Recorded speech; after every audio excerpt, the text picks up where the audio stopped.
As we showed you at the beginning, underneath the hood, we've added in our fuse holder and we've improved it just a tad. Let's take a gander. Fernando came in with a simple 90-degree, or what we call the basic L style fuse. These, as you know, on pop, there's a screw here, so you can easily pull this out with leaving the connector in here and get to your battery. The problem that we had was his grounding. He had this as a chassis ground. It was going right here to this bolt. You know, not the best. We've upgraded that to a 4-gauge ground. These typically don't have the best ground going over to the block either, so we ran an additional 4-gauge over to the block as well, following the factory wiring harness so that nothing happens to the wire. With that in place, he's not gonna have any problems with the new amplifier that he's put in. This system will be more than enough to handle what we've done. This, on the other hand, this would have been bad.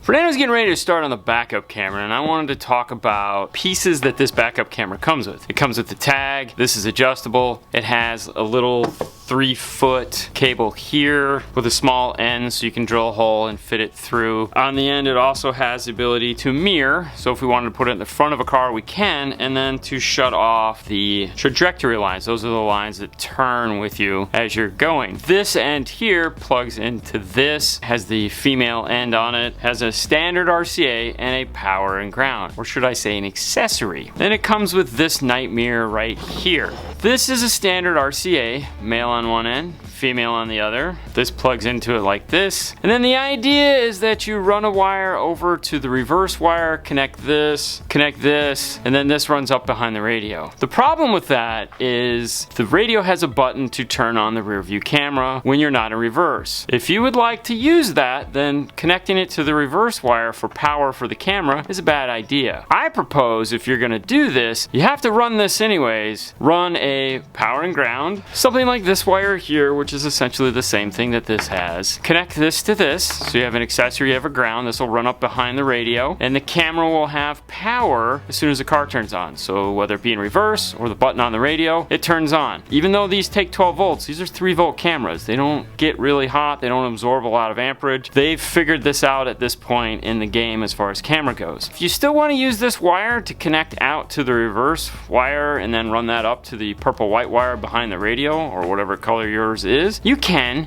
However, because we like to do things that match, and so if anyone else goes in the car or if we approach it later, we will run a purple 18-gauge wire to our reverse lights. If the car doesn't have a smart harness, which this one is too old and doesn't, that usually makes the most sense. Sometimes you can grab it in a kick panel or a wiring harness to the rear. It's never in the fuse box. Even though there might be a fuse there for it, it's typically not the trigger wire you're looking for. The easiest place is at the light, and since you are going to be running this cable, what's the difference between whether you run 1 wire or 3 wires? Backup camera is in place. We can adjust this once we get it all set, but what I wanted to show you is the trunk lid here. Here's our connection. We've put it in a location that is easy enough to get to. You don't want it to be somewhere over in this area or through a grommet or something like that. Keep it close to the camera in a place that is going to be out of the way. The nice thing about this is obviously it has these grooves, makes it easy to hide. Fernando went and fixed this mess that we were talking about earlier, pulled off all the original loom and the tape that was on it before. You have to keep that plastic 90 that's right here, tape that back into place. He went with several layers of tape now. They just put one, that's why it fails. You have to keep this little connector here, the Christmas tree that holds this in, and that will bring you this loop. So now when the trunk closes, as you can see, it goes into the car and it will clear that gasket. Now we're going to tap into the reverse light, and for that we'll need a digital multimeter. Set it to volts DC, which is the V with the dashes and the line above it. Connect your black test lead to ground. Your red test lead is going to go to the wire you think is your backup camera because you're testing for positive. In a Ford, typically the reverse trigger is a black-pink wire. This one right here. So we've gone to our plug. Fernando will now put it reverse and we'll see if it lights up. And we have reverse voltage. The other thing you want to make sure is that your reverse light is coming on, because not all cars does the reverse light come on when the engine isn't running. That's something you have to test. So you're like, oh, it's this wire and I want to make sure it's this wire, and then you put it in reverse and you don't get a reading. We are getting voltage. Take it out of reverse. and it goes away. That's the wire we need to tap into and run forward with the rest of our wires. The 957XR. For those of you guys that aren't familiar with Kenwood Exelon is the higher end brand of Kenwood. You can typically only get it in specialty retailers. A couple years ago, they decided to come out with a higher end version of Kenwood Exelon, and those are called the XRs. XRs have better screens, the best components they could possibly find to put in the audio section. These are the best of the best with honors, thank you sir, as far as Kenwood is concerned. It's called the Reference Series. Let's open this one up and see what comes in the box.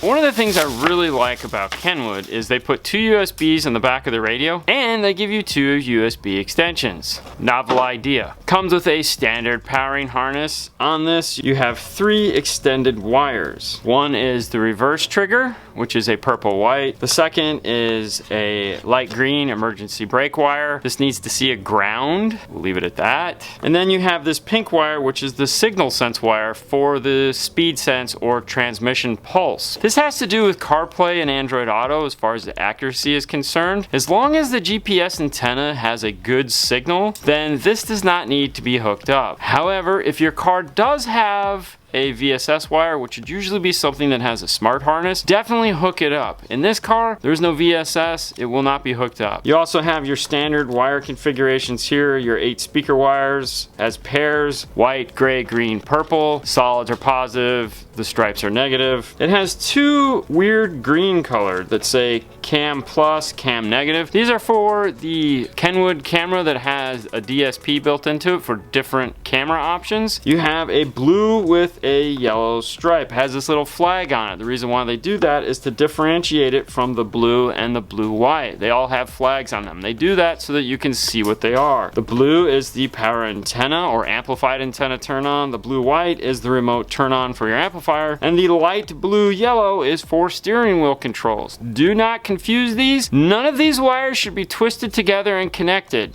Okay, that's important because we've seen people that take all these, they twist them together and they hook them up to something. Do not do that. Each one of these goes to one thing specifically and should only be hooked up that way. You have a yellow constant 12 volts, a red accessory, an orange-white illumination, so the radio display dims when you turn on the lights, and then a black ground. All the wiring is on the main harness for this particular Kenwood. Kenwood does make a couple different size connectors. If you're looking to upgrade, make sure you check yours. You get the hands-free microphone, the GPS antenna we just mentioned. Even though this does not have GPS built into it, it is for CarPlay and Android Auto, so that if your phone is in your pocket, it will use this antenna instead of trying to use your phone, because this has wireless CarPlay and Android Auto. You might just be leaving your phone in your pocket or in your purse, your bag, or wherever it is, maybe down low in the door panel. So you still need access to the sky, and this provides it. Comes with a bag of screws. This particular radio used machine screws, not coarse screws. Most kits come with coarse screws. Don't use those, use the screws that it comes with. It comes with a trim ring for around the radio if you're going to be doing some form of a DIN or center console mount. Instruction manual